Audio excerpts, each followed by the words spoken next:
अस्सलाम वालेकुम, आप देख रहे हैं डॉन न्यूज़ में मेज़बान अब्दुल गफ्फार पुनाव रिप्ले के एक और एपिसोड के साथ। पाकिस्तान और श्रीलंका के दरमियान टेस्ट सीरीज़ का जनाब कल से हो रहा है आगाज़ और 2 मैचेस की टेस्ट सीरीज़ यकीन तौर पर बड़ी अहमियत की हामिल है क्योंकि पाकिस्तान का टेस्ट रिकॉर्ड रिसेंटली इतना अच्छा नहीं रहा। श्रीलंका में भी पाकिस्तान ने स्ट्रगल किया है गुज़िश्ता कई सालों में टेस्ट सीरीज़ के अंदर, लेकिन क्या ये बाबर आजम की टीम जिसने गुज़िश्ता साल सीरीज़ बराबर की थी, गुज़िश्ता जब सीरीज़ हुई और हमने देखा कि फिर अब शाहीन शाह अफरीदी की वापसी हुई है, नसीम शाह फिट हो गए हैं और एक आप सबसे पॉजिटिव बात जो मुझे एटलीस्ट सीरीज़ की शुरुआत से पहले लग रही वो यही है कि पाकिस्तान की आलमोस्ट फर्स्ट चॉइस 11 मौजूद है। लेकिन क्या हमारा कॉम्बिनेशन बन पाएगा? टीम के हवाले से भी आपको अपडेट देंगे कौन सी 11 पाकिस्तान मुमकिन तौर पर इस सीरीज़ में खिला सकता है। और इस पाकिस्तान श्रीलंका टेस्ट सीरीज़ पर बात करने के लिए हमें रोज़ टेस्ट सीरीज़ के दौरान ज्वाइन करेंगे the flame point Tanveer Ahmed, जिनको खुशामदीद कहते हैं। तो जनाब सुपर संडे होगा for cricket lovers because Pakistan Sri Lanka test series भी कल से शुरू हो रही है और फिर एशेज़ का चौथा टेस्ट भी कल से शुरू है जिसका बहुत लोग इंतजार कर रहे हैं। वो अलग बात है कि भारत ने वेस्ट इंडीज़ को बड़ी आसानी से शिकस्त दे दी। पाकिस्तान श्रीलंका टेस्ट सीरीज बात करते हैं, तनवीर अहमद हमारे साथ मौजूद हैं। तनवीर, यकीन तौर पर जैसे मैंने कहा कि पॉजिटिव चीज़ शुरुआत से पहले हम ये कह सकते हैं कि वो जो एक बॉलर नहीं, दूसरा नहीं, तीसरा अनफिट, डेब्यू हो रहे हैं 4-4 एक मैच में, एटलीस्ट बाबर और टीम मैनेजमेंट को अपनी फर्स्ट चॉइस 11 मिल रही है। आई होप कि तमाम लड़के जो टीम में आए हैं उनका मैच रिदम आ गया हो, चूँकि आपको 2 रोज़ा प्रैक्टिस मैच मिला। शाहीन भी अच्छी बॉलिंग करते दिखाई दिए, नसीम ने गो के ज़्यादा बॉलिंग नहीं की। बतौर टेस्ट टीम आप क्या देख रहे हैं जो चैलेंजेस हो सकते हैं और आपको लगता है कि we are ready to go now? बिल्कुल। और देखिए, सीरीज़ जीतने की अगर हम बात करते हैं तो हमें कहीं ना कहीं मुश्किलात तो हैं कि हम होम सीरीज़ भी नहीं जीत पा रहे। लेकिन अगर इंडिविजुअल परफॉर्मेंसेस देखें उसमें बहुत अच्छी है। रिजवान की बहुत अच्छी थी, बाबर की बहुत अच्छी थी, इमाम की कहीं ना कहीं अच्छी थी। अब्दुल्ला शफीक आखिरी 9-10 इनिंग्स में रन्स नहीं कर पा रहे। सलमान आगा ने बड़ी अच्छी परफॉर्मेंसेस दी हैं। Last test match Saud Shakeel ने बड़ी ज़बरदस्त की हुई है, सरफराज ने बड़ी अच्छी परफॉर्मेंसेस इंडिविजुअल। लेकिन आपकी बातों से पता चल गया कि सिर्फ बैटिंग में परफॉर्मेंस मैं ये आ रहा हूँ, मैं बॉलिंग की तरफ आ रहा हूँ। इब्रार बड़ी अच्छी जो है उसका डेब्यू बड़ा ज़बरदस्त हुआ इंग्लैंड के खिलाफ। हाँ, अगर हम फास्ट बॉलिंग की स्ट्रेंथ की बात करते हैं वो हमें कहीं नज़र नहीं आ रही थी। लेकिन अभी शाहीन आए वापसी, मेरा ख्याल है ये शाहीन 1 साल के बाद शायद वापस आ रहे हैं। श्रीलंका की सीरीज में ही अनफिट हो गए थे, जो सीरीज बराबर हुई थी डाइव मारते हुए। फिर उसके बाद नसीम की बात करते हैं तो हमारे पास अब फास्ट बॉलिंग की स्ट्रेंथ वो नज़र आ रही है। ठीक है, ऑलराउंडर की सूरत में देखते तो आमिर जमाल हमें नज़र आता है। आमिर जमाल की वैसे कोई डोमेस्टिक में उस लेवल की परफॉर्मेंसेस नहीं है फोर्ड क्रिकेट में, लेकिन मैं ये समझता हूँ कि अगर आपके पास ऐसा कोई ऑलराउंडर आता है जो बैटिंग बॉलिंग कर सकता है तो आप जरूर उसको थोड़ा सा ट्राई करें कि शायद उसको फायदा हो। लेकिन नजरें इस चीज के ऊपर है कि क्या श्रीलंका में हम टेस्ट सीरीज जीत पाएंगे या नहीं जीत पाएंगे। मेरे ख्याल में ये कोई एक्सक्यूज नहीं होना चाहिए क्योंकि अब, और ये भी नहीं होना चाहिए कि सिर्फ आप बाबर आजम के ऊपर उंगलियां उठा के खड़ी कर दें कि जी कप्तानी अच्छी नहीं है। अगर हम कप्तानी की सिर्फ बात करते हैं तो मेरे ख्याल है बेन स्टोक्स से बुरा कप्तान तो फिर है ही नहीं कोई। जो एशेज में जिस तरीके से पहले 2 मैचेस में वो कप्तानी कर रही है, जो ब्लंडर्स हो रहे हैं, तो उससे बड़े तो फिर बुरा कप्तान कोई नहीं है। लेकिन ऐसा नहीं है, आपने सपोर्ट करना है। मैच हारने में कप्तानी के डिसीजन तो होते हैं लेकिन उसके अलावा प्लेयर्स की भी गलतियां होती है जिसकी वजह से वो प्लान के ऊपर वर्क नहीं कर रहा होता, आपकी टीम जो है वो हार रही होती है। तो मुझे उम्मीद तो है कि इस दफ़ा पाकिस्तान जो है वो जीतने की कोशिश करेगा। लेकिन मैं ये भी समझता हूँ कि हुरैरा को चांस मिलना चाहिए क्योंकि उस लड़के का जिस तरह 68 की एवरेज 2,500 तकरीबन रन हैं उसके फर्स्ट क्लास क्रिकेट में 2 साल से, 800 हैं, 850 हैं। इसमें हम डिटेल बात करते हैं 11 के हवाले से। मेरे पास कुछ अंदरूनी खबरें हैं, मैं आपको बताता हूं। 11 पे भी बात करते हैं तो आपको जरूर बताने वाला हूं। लेकिन बाबर ने आज प्रेस कॉन्फ्रेंस की, दोनों कप्तानों ने ट्रॉफी की रुनवाई भी की। बाबर का इस सीरीज के हवाले से, इस चैलेंज के हवाले से प्रेस कॉन्फ्रेंस में क्या कहना था, आइए पहले आपको दिखा देते हैं। अभी फोकस मेरे ख्याल से हमारा जो है वो उसको रेड बॉल पे है क्योंकि उसकी परफॉर्मेंस काफ़ी अच्छी है। क्योंकि जितनी क्रिकेट खेलेगा तो उतना उसको एक्सपीरियंस आएगा। लेटर ऑन हम देख सकते हैं, सोच सकते हैं, लेकिन अभी हम ये नहीं कह सकते हम डिसाइड कर रहे हैं, हम उस पर फोकस कर रहे हैं। अभी हमारी वाइट बॉल की जो बॉलिंग है वो भी काफ़ी अच्छी है, जिस तरह उसामा मीर है, शादाब खान है, नवाज़ है। तो मेरे ख्याल से हमारी जो बेस्ट कम्बिनेशन बना हुआ है वाइट बॉल का वो काफ़ी अच्छा है और इंशाल्लाह अगर ज़रूरत पड़ी तो वाई नॉट हम इस बारे में सोचेंगे। कंपेटिटिव सीरीज़ रही है तनवीर, हमेशा पाकिस्तान जब श्रीलंका में खेला 9 मैचेस जो है वो श्रीलंका ने जीते हैं, 8 जो है वो पाकिस्तान ने जीते हैं। लेकिन ओवरऑल अगर हम लास्ट एक सीरीज़ देखें 1-1, अब्दुल्ला शफीक ने बड़ी अच्छी 150 प्लस किया था, पाकिस्तान को रन चेस करवाया था।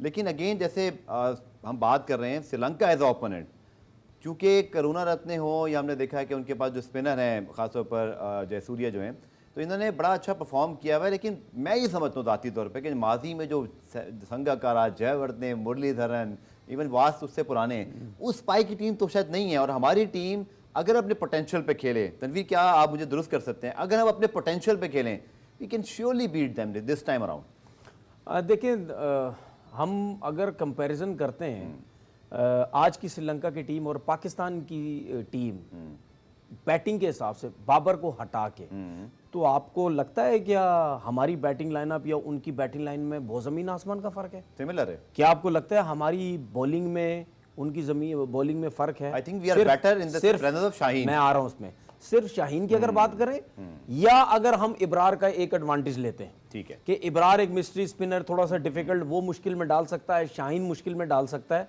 उसके अलावा नसीम शाह मुझे थोड़ा बहुत वो नज़र आते हैं। लेकिन अगर बाकी देखें तो हमारे पास उस लेवल के बॉलर्स नहीं है, इन 2-3 जिनके मैंने नाम्स लिए हैं, ठीक है। तो इसका मतलब ये है कि आपकी टीम बैलेंस है, उनकी और आपकी इक्वल टीम नज़र आती है, सिवाय बाबर आजम के। बाबर आजम वाहिद ऐसा प्लेयर है, ठीक है, तो ये चीज़ें हमें अब खुद देखने की ज़रूरत है कि हम अगर दोनों टीमें बैलेंस है तो हम उसमें क्या गलतियां करेंगे। जो हमें मुझे नज़र आता है हम क्या गलतियां करते हैं, जो करते हुए आए हैं, हम हमेशा ओपनर जाते हैं, हम स्ट्राइक रेट कम होता है, मैं बार बार बोलता हूँ अपने लिए खेलने की कोशिश करते हैं, उस चीज़ को बेहतर करने की जो है वो ज़रूरत है।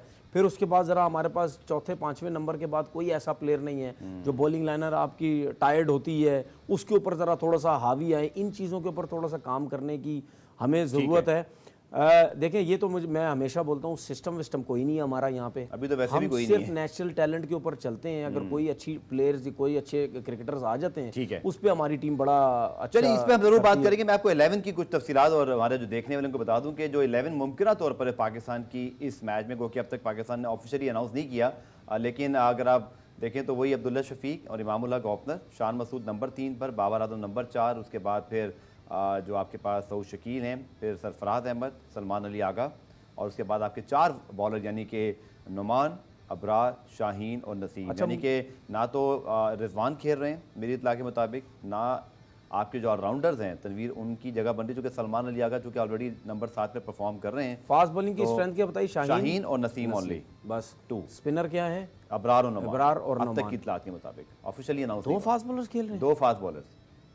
आपने बैटिंग क्या बताई है? अब्दुल्ला शफीक। अच्छा देखिए वही आपकी जो अब्दुल्ला शफीक इमाम, सिर्फ आपको कॉल ये लेनी थी कि नंबर 3 पे हो रहा है डेब्यू करेंगे या शान मसूद। लगता है कि शान एक मरतबा फिर उनको चांस मिल जाएगा। मैं आपको इस वजह से कह रहा हूं, दोबारा जरा बताएं ना। अब्दुल्ला देखिए अब्दुल्ला शफीक इमाम आपके ओपनर्स हो गए, ठीक है, नंबर 3 पे शान मसूद आ गए, ठीक है, नंबर 4 पे बाबर आ गए, नंबर 5 पे आपके सऊद शकील आ गए, ठीक है, नंबर 6 पे आई थिंक सरफराज पहले आते हैं, सलमान बाद में आते हैं, ठीक है, 7 और फिर आपके 4 स्पिनर, ठीक है, और फास्ट बॉलर। अब मैं इस पे थोड़ा डिटेल पे आता हूँ। बिल्कुल। अब्दुल्ला शफीक की मैं अगर बात करता हूँ, 9 मैचों में 50 नहीं है, 9 इनिंग्स में उसका 1/50 नहीं है, ठीक है। मैं इस हक में हूँ कि आप उसको ये वाला टेस्ट मैच खिलाएं, अगर ये दोनों इनिंग्स में कुछ नहीं करता तो 11 इनिंग में कोई 50 नहीं होगा उसका, ठीक है, ठीक है। अगर वो 11 इनिंग्स में कोई 50 नहीं करता तो उसको ज़रूर अगला मैच रेस्ट करवाना चाहिए, ड्रॉप करना चाहिए। आपके पास हुरैरा है, आप उसको चांस दें पूरा। एज ओपनर खेला है, डोमेस्टिक में खेला है एज ओपनर, वो इसमें कोई वो नहीं, खेला भी है, तीसरे नंबर पे भी खेला है। तो उसके बाद शान मसूद की मैं बात करता हूँ। शान मसूद का कोई मतलब कोई सर पैर ही नहीं है सिलेक्शन का। शान मसूद का कोई सिलेक्शन का सर पैर नहीं है। और मिकी आर्थर को बहुत शान मसूद की आखिरी 14 इनिंग्स में 1/50 भी नहीं है। अभी काउंटी से खेला है वो 2 मैचेस फर्स्ट क्लास के मैचेस में, एक में पता नहीं शायद 67 की है, उसी इनिंग में 95 नॉट आउट की है, दूसरे मैच में 0 की है, उसी इनिंग में 32 मैच में 83 कर दिए सर। कहां से खेला वो? काउंटी कहां से खेला? मैं नहीं उसकी बात कर रहा हूं। अच्छा पहले प्रैक्टिस मैच काउंटी कहां से खेला? मिकी आर्थर जहां से खेलते हैं, ठीक है। बस मिकी आर्थर के चक्कर में उसका पाकिस्तान टीम में नाम आ गया। उसकी पाकिस्तान टीम में आखिरी 14 इनिंग में 1/50 भी नहीं है। क्वेश्चनेबल है, बिल्कुल ठीक कह रहे हैं आप। तो भाई हम फिर मेरे जैसा बंदा जब सीधा कहता है ना ये डंडों पे आते हैं, तो फिर मुझे मत बोला करो यार ये बहुत सख्त किस्म का आदमी है, ये बहुत सख्त किस्म की वर्डिंग यूज करता है, फिर मुझे मत बोला करो, क्योंकि मैं अपनी तरफ से नहीं बोलता, मैं स्टैट्स की बात करता हूं। बाबर आजम के अलावा कोई हमारे पास दुनिया का कोई टॉप बैट्समैन नहीं है, कोई विराट कोहली नहीं है, कोई एन चपल नहीं है, कोई ब्रेडमैन नहीं है। अगर जैसा बाबर आजम जैसा प्लेयर अगर आउट ऑफ फॉर्म होता है ना, या विराट कोहली जैसा आउट ऑफ फॉर्म होता है तो फिर आप उसको 2 साल चांस देते हैं। आप कोई इतने बड़े सुपरस्टार नहीं है कि आपको 14-14 इनिंगों में 10-10 इनिंगों में आप कुछ नहीं कर रहे और आपको चलिए आज से सवाल ब्रेक पे जाने से पहले ब्रेक से वापस आके आपसे जवाब लूंगा। फिर उन आपको लड़कों के हुरैरा साथ को खिलाना नाइंसाफी हो चाहिए या शान मसूद को? यार मैं मेरी बात ब्रेक लेने दे, ब्रेक लेके एक बात बोलो, शान मसूद की जगह अगर उस्मान सलाउद्दीन को ये पाकिस्तान टीम में सेलेक्ट करते ना तो मैं रिस्पेक्ट करता सिलेक्टर्स की और तालियां मारता। चलें ठीक है, यहाँ भी डंडा लग गया। यहाँ पे इस पे बात करेंगे क्योंकि आई थिंक सिलेक्शन चल रही जो हो गई, हुरैरा बहुत अच्छी फॉर्म क्यों हो गई? गलत हो गई परफॉर्मेंस है और हुरैरा शायद मेरे ख्याल में उनका नंबर 3 पे चांस बनता था। इस हवाले से तनवीर से बात करेंगे शॉर्ट कमर्शियल ब्रेक के बाद। पुराना रिप्ले में खुशामदीद। पाकिस्तान श्रीलंका टेस्ट सीरीज में बहुत सारी अब नजरें जो है शाहीन शाह अफरीदी पर हैं।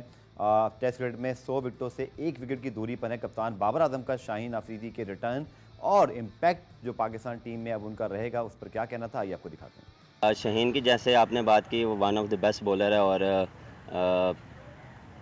अगेंस्ट जिस टीम के भी खेलते हैं तो वो थोड़ा सा फ्रेड रहते हैं और क्योंकि स्किल बॉलर है और एक्सपीरियंस बॉलर है और एक कहते हैं ना फास्ट बॉलर, एक जो हार्ड वर्किंग और वो जो उनका वो एग्रेशन है वो उसमें बहुत ज़्यादा है। तो वो कभी भी किसी भी टाइम पे अपने आप को बैक नहीं करता और अपनी बैक की वजह से टीम को बैक पे नहीं लाता कभी। हमेशा जब भी मैं उसको कोई भी सिचुएशन में बॉलिंग का कहता हूँ वो ऑलवेज़ रेडी रहता है। तो ये एक गुड साइन है पाकिस्तान टीम के लिए। और रेट तो हमारी फास्ट बॉलिंग का जिस तरह भी आप नाम ले लें, शहीन है, नसीम है, हसन अली है, तो वो हमारी टॉप कैटेगरी में आते हैं। तो इंशाल्लाह कल आप देखेंगे कि किस कम्बिनेशन के साथ जाते हैं। अगेन कल शाहिद अफरीदी ने भी बात की, उन्होंने कहा कि आपकी टीम इस वक्त बहुत अच्छी है, इवन वर्ल्ड कप में आप जाके अच्छा परफॉर्म कर सकते हो, लेकिन प्रॉब्लम क्या है कि अगर खुदा ना खास्ता अभी शाहीन शाह अफरीदी इंजर्ड हो जाए या बाबर आजम को कोई मसला हो जाए, you don't have a backup. लेकिन चलिए मैं इतनी बातें में स्टोके बात नहीं करूँगा, लेकिन जो बाबर बात कर रहे थे कि शाहीन का कितना इंपॉर्टेंट, हालांकि लोग तनवीर आप खेले हुए हैं, देखा हुआ सब कुछ, बहुत ज़्यादा स्पिनर्स को मदद मिलती है, फास्ट बॉलर्स को नहीं मिलती। लेकिन शाहीन जिस कैलिबर के बॉलर हैं, कितना फ़र्क पड़ेगा जब शाहीन नहीं थे और अब जब खेल रहे हैं और जहाँ उनकी एबिलिटी है कि पहले 2-3 ओवर में हमेशा वो आपको ब्रेक थ्रू लेके देते हैं। शायद आपके स्पिनर्स भी जब आएंगे आप 50 for 0 पर आएँ और आप 50 for 2 पर आएँ, बड़ा फ़र्क होता है। देखिए शाहीन का तो सबसे बड़ा एडवांटेज जो है वो लेफ्ट आर्म फास्ट बॉलर जी हाँ, वो जो राइट हैंडेड को अंदर आता है वो बहुत ज़्यादा मुश्किल होती है। ठीक है। लेकिन जब अंदर के साथ अंदर जब करते हैं उसी जगह पे उसी लाइन और लेंथ पे जब बॉल आप बाहर करते हैं तो बैट्समैन तो अंदर की बॉल पे खेलने जाते हैं, तो जब वहीं से बॉल बाहर निकलता है वो भी बहुत ज़्यादा मुश्किल होता है। तो ये तो सबसे बड़ा एडवांटेज है और ये हमें एडवांटेज है कि उनका वो फिट है, वो खेलें। दूसरी चीज़ ये आपने क्वालिटी की बात की, किसी भी फास्ट बॉलर की क्वालिटी या स्किल्स क्या होती है, सिर्फ ये नहीं होती हैं कि अगर फ्लैट पिच पे है तो नए बॉल पे करके साइड पे हो जाए, नहीं वो नहीं होती, उसको नया बॉल भी करना होता है। ठीक है, किसी भी मैं क्वालिटी फास्ट बॉलर की बात कर रहा हूँ, उसको रिवर्स स्विंग भी करना आता है, उसको सिचुएशन के हिसाब से बॉलिंग करनी आती है, पेस भी है, ठीक है, कब बाउंसर्स करने हैं, कब लाइन लेंथ के साथ बॉलिंग करनी है, किस टाइम बॉल स्विंग नया बॉल है कैसा स्विंग करना है, दोनों स्विंग कैसे करने आते हैं, रिवर्स स्विंग का यूज़ कैसे करना है। तो ये जब सब चीज़ें आपके पास होती हैं तो फिर फ्लैट पिचेस हो गई या घास वाली पिचेस हो गई या बाउंसी पिचेस हो गई, हार्ड सरफेस लाइक ऑस्ट्रेलिया, आप कभी भी मुश्किल में नहीं आते। आप हर सिचुएशन में आप अपने आप को बड़ा इजी रखते हैं कि मुझे तो पता है मैंने किस सिचुएशन में कैसी बॉलिंग करनी है। ठीक है। तो ये जो चीज़ें हैं ये मुझे सिर्फ पूरी टीम में शाहीन के अंदर ही नज़र आती है। नसीम शाह भी थोड़ा आहिस्ता आहिस्ता वो सीख रहे हैं। अगेन क्वेश्चन मार्क मेरी तरफ से हसन अली के ऊपर है कि वो लास्ट आई थिंक 10-11 इनिंग्स में कोई उनकी परफॉर्मेंस नहीं है टेस्ट क्रिकेट में। श्रीलंका में 3 टेस्ट मैचों में से 1 विकेट है। ठीक है, उनकी कोई परफॉर्मेंस ही नहीं है। ये भी पहले बॉल से पर्पल बैट था, 10 विकेट 2 मरतबा ली। ये भी देखें भाई, बड़ा बैक किया मैंने हसन अली को, ठीक है, जब आए थे बड़ा परफॉर्म करते, नहीं परफॉर्मेंस दे रहे तो ठीक है, मेरे जैसा बंदा तो नहीं सपोर्ट करेगा, क्योंकि ये भी वहीं ऑस्ट्रेलिया इंग्लैंड में गए, वहां जाके कुछ मैचेस में परफॉर्मेंस दी, वहां से इनकी सिलेक्शन होगी। तो भाई बात ये है कि अगर वहीं से क्रिकेट सेलेक्ट करनी है, परफॉर्म कर रहे हैं, वहीं से क्रिकेट सेलेक्ट करनी है तो बंद कर दो डोमेस्टिक क्रिकेट, जाओ वहीं अपना सिस्टम वहीं चलाओ ना, जाके वहां से लड़कों को सिलेक्ट करो, बंद करो ये क्या ड्रामा यहाँ लगाया फिरता है, लोगों को लड़कों को बेवकूफ़ बनाया हुआ। तो बात ये है कि जिस जगह पे, ये मैं हमेशा बोलता हूँ, जिस जगह पे सिस्टम नहीं है आपकी क्रिकेट का माहौल ऐसा ही चलता रहेगा। और जाहिर बात है मिकी अतर जैसे लोग जो आपकी क्रिकेट, चलिए उस पर भी अभी फैसला होगा। लेकिन तनवीर बहुत इंपॉर्टेंट फैक्टर, थोड़ा सा हम लेट हो गए क्योंकि हम ओवरऑल टेस्ट सीरीज डिस्कस कर देंगे। कल के टेस्ट में तो सबसे बड़ी मुसीबत ये है, bad news for the cricket lovers, specially the Pakistan Sri Lanka cricket lovers, कि 4 दिन प्रॉपर बारिश की पेश गोई है। अब ऐसी सूरत हाल में तनवीर कप्तान या टीम मैनेजमेंट क्या सोच रही होती है, क्योंकि जब बारिश हो तो कंडीशन सेट डिफरेंट हो जाती हैं। तो क्या जो मैंने आपको 11 बताई ये अभी सोर्सेस वाली है, डेफिनेटली इसमें कंडीशंस को देख के आप तब्दीली कर सकते हैं, बट डू यू थिंक कि ये ऐसी पिच है या कंडीशंस होंगी बारिश में कि आप 3 फास्ट बॉलर पे चले जाएं? आपकी क्या राय है? देखिए वो तो ज़रूर जाता है बंदा। जब आप ये समझते हैं कि बारिश के बाद मैच स्टार्ट हो रहा है तो फिर आप ज़रूर प्लेइंग 11 में चेंजिंग्स करते हैं। ज़्यादातर चेंजिंग्स आपकी कंडीशन में बॉलिंग में होती है, बैटिंग में ऐसी नहीं होती। तो फिर तीसरा फास्ट बॉलर भी आपके साथ जाएगा, तो मेरे हिसाब से आमिर जमाल को है जाना चाहिए। लेकिन कहीं ना कहीं टेस्ट क्रिकेट के बारे में लोग ये सोचते हैं कि नहीं आप जेन्युइन बॉलर्स के साथ जाएं, मतलब जेन्युइन क्या, फिर हसन अली के साथ आप जाएं, आमिर जमाल के साथ आप ना जाएं। क्योंकि कुछ लोग कहते हैं ये रेलू क्रिकेट हमें नहीं चाहिए होती है, हमें प्रॉपर जेन्युइन जो है बॉलर चाहिए होते टीम हैं। कॉम्बिनेशन हसन अली का इस वजह से मैं कह रहा हूँ थोड़ा सा शायद उसको एडवांटेज मिल जाए, क्योंकि प्रैक्टिस मैच में उन्होंने विकेट्स भी हासिल की थी, तो शायद वो चले जाएं। लेकिन बारिश है, बारिश में तो आप बारिश को आप रोक नहीं सकते। लेकिन ये है कि हमने जिस तरह सीखा कि भाई आप रेडी रहें हर टाइम, किसी टाइम भी अगर मौसम अच्छा हुआ कवर्स हट सकते हैं, आपको मैच के लिए बुलाया जा सकता है, तो आपने आपको तो यहाँ पे एक बड़ा इंपॉर्टेंट सवाल मेरे जहन में आ रहा है, जो शायकीन क्रिकेट की भी जहनों में होगा, कि जब आप ऐसे टेस्ट मैच में जब पता है कि बहुत ज़्यादा बारिश की पेश गोई है, शायद पहले दिन ज़्यादा नहीं है, बाकी 4 दिन लगातार है, आपका टॉस पाकिस्तान आ जाते हैं ना वापस, यहाँ से आगे वापस चले जाते हैं, क्या हो गया? पे फिर कैप्टन का क्या माइंड होता है तनवीर? उसमें डेफिनेटली आपको बहुत सारी चीज़ें फैक्टर देखने हैं। आपके ख्याल में फिर हमारी जो स्ट्रेंथ है या जो हम फास्ट बॉलिंग अब खिला रहे हैं, एक जस्ट अमूमी सवाल कि फिर क्या बेहतर ऑप्शन होता है जब आप टॉस जीतते हैं? बॉलिंग ही होती है ना, बॉलिंग ही होती है ना, सबसे पहले फायदा उठाएं कंडीशंस का आप। लेकिन पहले दिन बारिश नहीं, ये बड़ा दिलचस्प सूरत हाल है, बारिश दूसरे दिन से ज़्यादा है। पहले दिन भी है पेशन गोई, लेकिन जो मैं चेक कर रहा था वेदर फोरकास्ट, लगातार 4 दिन बारिश है, मंडे ऑनवर्ड। अच्छा मैं आपको एक चीज़ बताऊँ, जो मेरी सोच, मैं अपनी ओपिनियन, ज़ाहिर हम अपनी ओपिनियन देते हैं, उस हिसाब से बात कर रहा हूँ। मेरे हिसाब से अगर मेरी सोच हो ना, अगर ये सिचुएशन हो, पहले दिन बारिश है, उसके बाद बारिश, पहले दिन मैच हो जाएगा, बाकी अगले 3-4 दिन बारिश है, ठीक है, तो मैं 3 फास्ट बॉलर्स के साथ जाऊँ।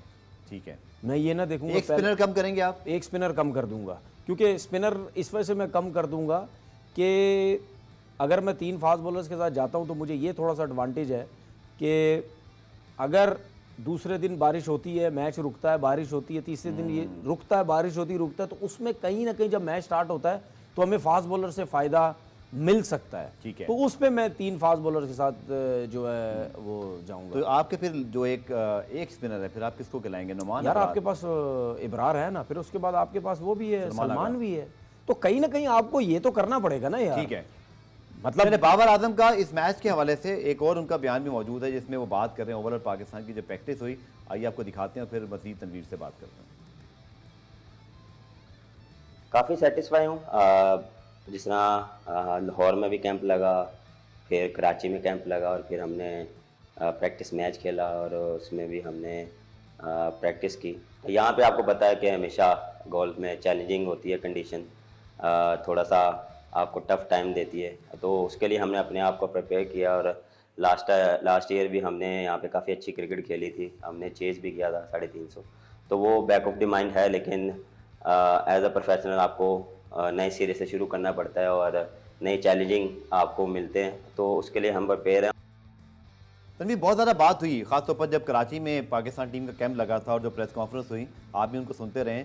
स्ट्राइक रेट और थोड़ी पॉजिटिव क्रिकेट, ग्रांट ब्रैडमन और Mickey Arthur definitely Pakistani coaches नहीं हैं, क्या इम्पैक्ट हम एक्सपेक्ट कर सकते हैं और रियलिटी क्या है? क्योंकि देखें, अगर कोई ये सोचा है कि हम बेसबॉल शुरू कर देंगे, कल एशेस भी शुरू हो रहा है और हमारी सीरीज भी, तो दोनों में फ़र्क तो बहुत ज़्यादा होगा। लेकिन आसमान का हम एक्सपेक्ट क्या कर सकते हैं? क्या जो जैसे आपने बात की इंडिविजुअली लड़कों की एटलीस्ट अप्रोच तो ठीक हो ना, ये तो टीम मैनेजमेंट की डिमांड उनसे ठीक है, जिसकी जानिब आपने भी इशारा किया कि आप पॉजिटिव रहकर खेलें ताकि रन्स भी बनते रहें।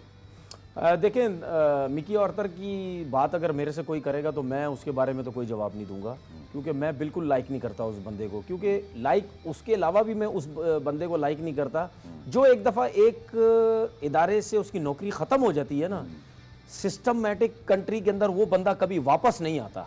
किसी और को आप ले आएंगे, वो आके बेशक बर्बाद कर दे उस सिस्टम को, लेकिन वो बंदा दोबारा चेयरमैन भी तो बार बार आता है ना, तो फिर वो कोच भी दोबारा ले आते हैं। तो जो वेस्ट इंडीज की टीम का हाल हो रहा है, चेयरमैन भी नहीं आता, जो वेस्ट इंडीज की टीम का हाल हो रहा है, देख रहे हैं ना, वर्ल्ड कप से बाहर करते हैं, सुने ना, ठीक है, सिस्टम जिस मुल्क में सिस्टम नहीं होगा ना, बर्बादी चेक कर ले, यहाँ बस नेशनल टैलेंट बहुत आ जाता है जिसकी वजह से हमारा क्रिकेट चलती है, नहीं तो वेस्ट इंडीज से बुरा हाल इस सिस्टम का ना हो। बाकी आपने जो कोच की बात की है ना पाकिस्तान टीम की, मैं उसकी बात थोड़ी सी ये करूँगा कि वो हो सकता है थोड़ा सा हमारी अप्रोच को बेहतर करने की जो है वो कोशिश करे।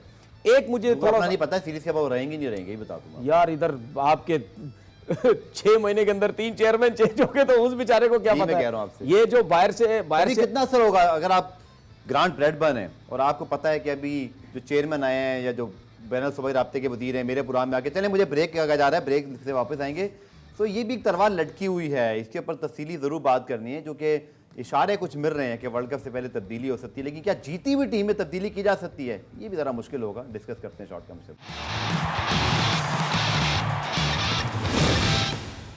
पुराम रिप्ले में खुशामदीद, और हम बात कर रहे हैं जनाब पाकिस्तान श्रीलंका टेस्ट सीरीज़ की, और आपने बड़ी इंपॉर्टेंट बात की, जो कि देखें इसको साथ साथ डिस्कस भी करते हैं। वेस्ट इंडीज़ का जो हाल हुआ है भारत के खिलाफ पहले टेस्ट में, कोई कंपटीशन ही नहीं था, उससे पहले वेस्ट इंडीज़ की टीम ने वर्ल्ड कप के लिए भी क्वालिफाई नहीं किया। अब दो बातें मेरे जहन में आ रही, एक तो ये खदशा जाहिर किया जा रहा था कि जितनी T20 क्रिकेट उनके सुपरस्टार्स, वो जनरेशन जो आई थी, Pollard, Gayle, Bravo, then you have Marlon Samuels, then you have Pollard, दुनिया में हॉट केक की तरह वो बिकते थे IPL में, PSL में, बट हमेशा ये चीज़ हमें देखी थी कि मुल्क का नहीं सोचा जाता था।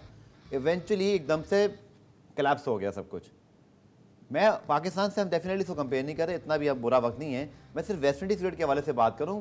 तनवीर, क्रिकेट का तो यही फ्यूचर मुझे लग रहा है बहुत सारी टीमों के साथ हो सकता है। आपको याद होगा कि मोहम्मद आमिर ने भी 27 साल की उम्र में टेस्ट क्रिकेट छोड़ दी थी और हमारे पास कोई बैकअप नहीं था उस वक्त। हमने फिर कभी मूसा को भेजा, हमने कभी नसीम को उस ज़माने में भेजा।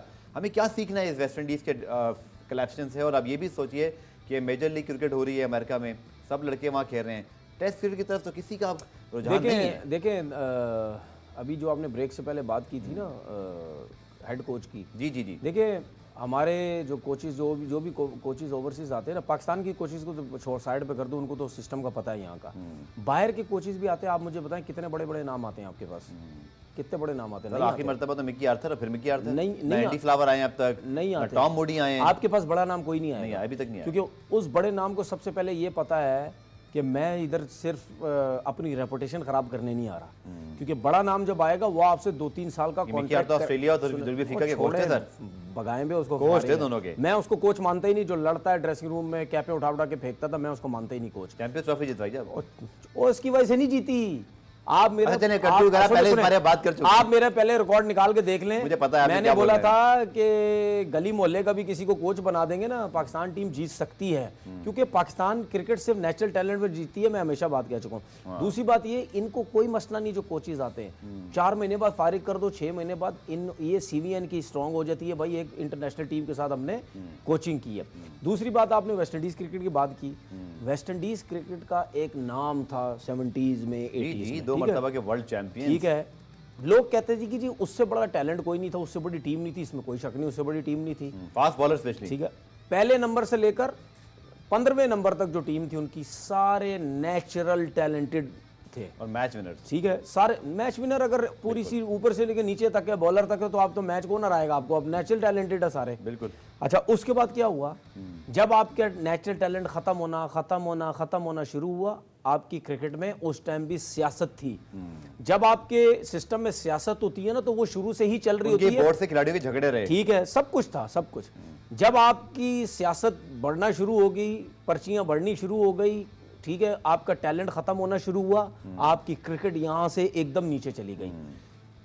सिस्टम आपकी क्रिकेट को बचाता है सिर्फ England, Australia, New Zealand, south Africa, ठीक है। अगर इन कंट्रीज में सिस्टम है, इन कंट्रीज में वो टैलेंट नहीं नेचुरल, जिस तरह वेस्ट इंडीज में या पाकिस्तान में है, ठीक है, उन्होंने सिस्टम से अपने प्लेयर बनाए, ठीक है, NCA एकेडमीज, ये वो काम किया, मुश्किल वो वर्किंग की, जिस प्लेयर पे जो काम होना, ये है सिस्टम। हमारा यहाँ पे नहीं है, ठीक है। वेस्ट इंडीज की टीम का क्या हाल हुआ, वर्ल्ड कप से बाहर हो गई। वेस्ट इंडीज की टीम इंडिया से भी टेस्ट में बुरे तरीके से हारी। वो जो ऑफ स्पिनर है, वो जो है कॉनवेल, क्या वो भारी सा जो है, ये सबसे बड़ी निशानी है आपका थर्ड क्लास किस्म सिस्टम का। जिस क्रिकेट बोर्ड का ये इस किस्म का बंदा जब इंटरनेशनल क्रिकेट खेलेगा, आपका सिस्टम थर्ड क्लास है। शर्म आती है मुझे कि इस वेट का लड़का वो इंटरनेशनल क्रिकेट में खेल रहा है, क्योंकि यहाँ पे सिस्टम नहीं है। दूसरी बात ये, उनकी कंट्री छोटी है, हमारी कंट्री बड़ी है। हमारी कंट्री से कहीं ना कहीं प्लेयर्स आते रहते हैं, जिसकी वजह से हमारा सिस्टम क्या, हमारी जो क्रिकेट ठीक है है। चलती रहती है। आपकी टीम कहीं जीतती है, कहीं हारती है, कभी इंडिविजुअल बहुत जबरदस्त परफॉर्मेंसेज होती हैं, उनके पास नहीं है। पूरे प्रोग्राम में ब्रेक शामिल करते हैं। ब्रेक से जब वापस आएंगे तो टेस्ट सीरीज के साथ साथ एशेज के हवाले से बात करेंगे, हमारा समझ हो जाएगा।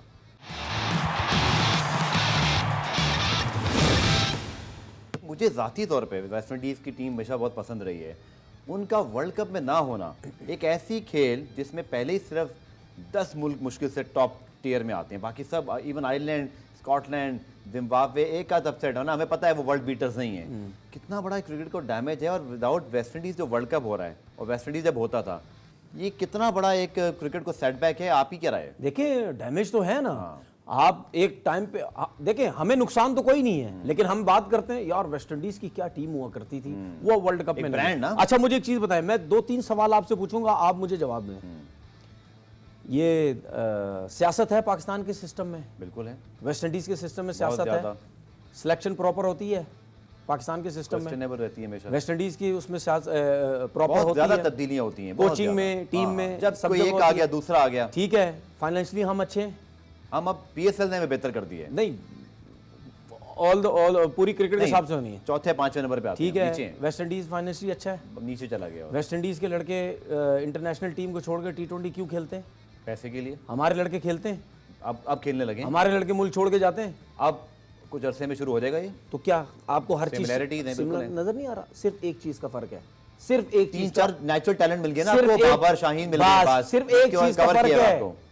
ये जो हमें कहीं ना कहीं से एक टैलेंट अच्छे आ जाते हैं ना पूरी कंट्री से, उससे आपकी टीम खड़ी है।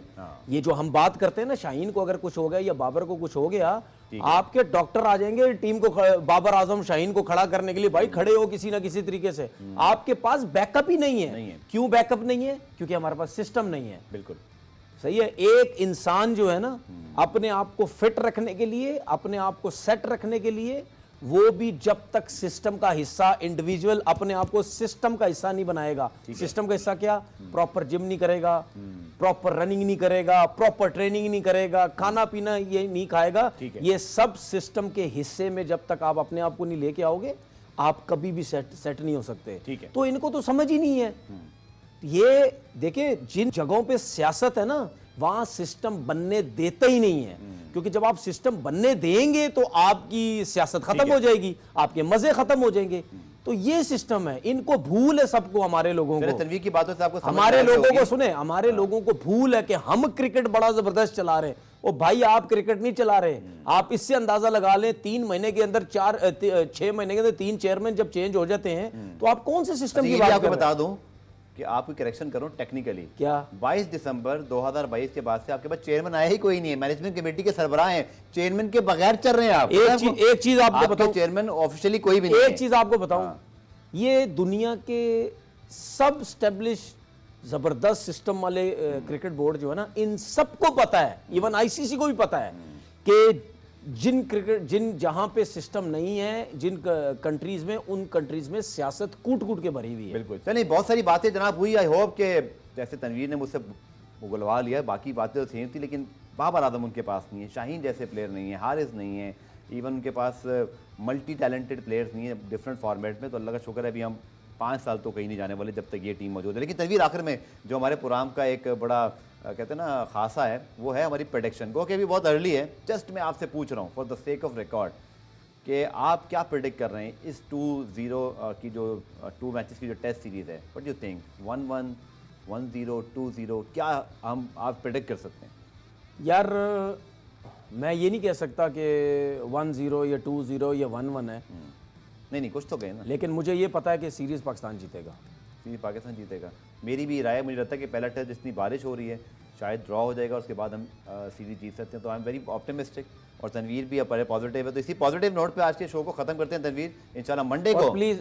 प्लीज जब सीरीज जीते ना पाकिस्तान, तो बाबर को जरा सही से सपोर्ट कीजिएगा। मैं तो आप और हम मेरिट पे करते हैं उनको, जो जीतेंगे तो जरूर तारीफ करेंगे और अगर नहीं होगी तो पहली बात है, फिर तो बातें हाँ, होंगी, वैसे यही चीज है, जब पाकिस्तान की क्रिकेट स्टार्ट होती है ना, लोगों की दुकान चमकने लग जाती है। चले आई होप कि सब कुछ नॉर्मल रहे, कोई एक्स्ट्राऑर्डिनरी चीज ना रहे। बहुत शुक्रिया तनवीर आपके ज्वाइन करने का, इंशाल्लाह मंडे को और फिर ऑनवर्ड्स जब ये टेस्ट मैच चल रहा होगा, टेस्ट सीरीज चल रही होगी, रोजाना तनवीर अहमद हमारे साथ मौजूद होंगे और डेली हम इन मैचेस पर तबसरा करेंगे। आप हमारे चैनल डीएन स्पोर्ट को भी सब्सक्राइब करें और रोज 5:05 पर डॉन न्यूज़ पर हमें आप देखें, इंशाल्लाह आपको एनालिसिस में मजा आएगा। पुनाब रिप्ले में आज के लिए इतना ही, कल दोबारा आपसे मुलाकात होगी, तब तक के लिए अल्लाह हाफ़िज़।